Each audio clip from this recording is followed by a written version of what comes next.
guys, my name's Ezra. Welcome to the channel. Today I'm excited. I'm going to start a new series, which is going to be called the book summary series of each book of the Bible, starting with Genesis. Now, the book of Genesis, is the first book of the Bible, and it lays out the foundation for the entire biblical narrative. It is traditionally attributed to Moses and contains 50 chapters. So I'm going to give you a summary of Genesis. I'm going to try and throw in some Hebrew, so forgive me. I'm not perfect. So chapters 1 to 11, we call that the primeval history. Creation, Bereshit, chapters 1 to 2. So Genesis begins with the creation of the world by God, Elohim.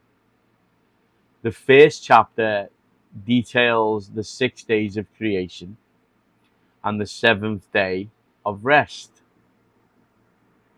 In the beginning, God created the heavens and the earth, Genesis 1:1. The Hebrew word for create is bara, which signifies the divine act of creation, ex nihilo.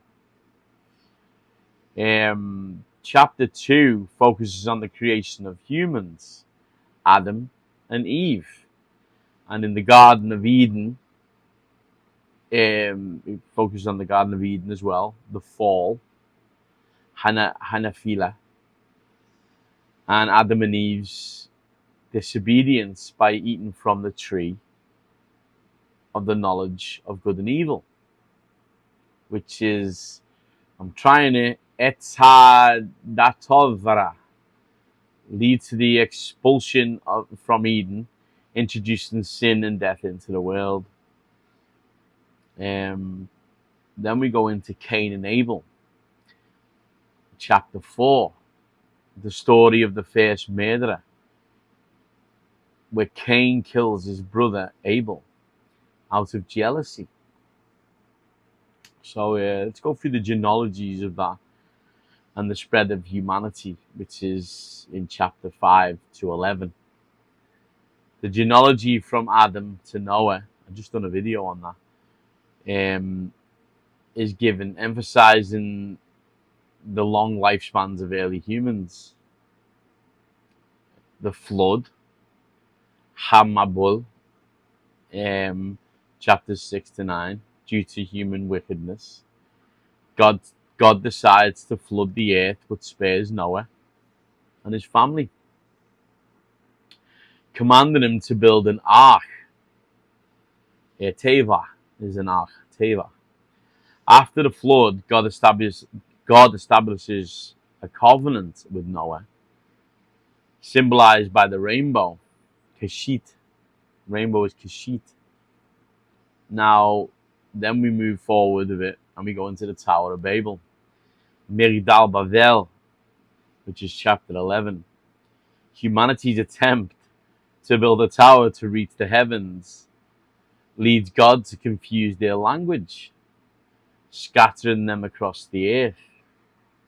That's why we all speak different lingo, and I'm trying to speak English and Hebrew. So chapters 12 to 50 is the patriarchal history, the call of Abraham. It was Abram, but now it was then later Abraham. God calls Abram, later named Abraham, to leave his homeland and promises to make him a great nation. Genesis 12, 1 to 3. The covenant, Brit, is in Hebrew Brit, with Abraham includes the promise of land, descendants, and blessings. Some key events in that include the birth of Isaac,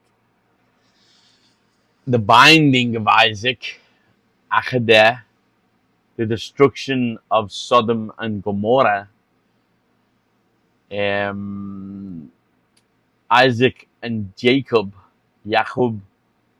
in chapters 25 and 26, 25 and 36. The narrative continues with Isaac's family, focusing on his twin sons Esau and Jacob. And Jacob, was later named Israel, is the father of the 12 tribes.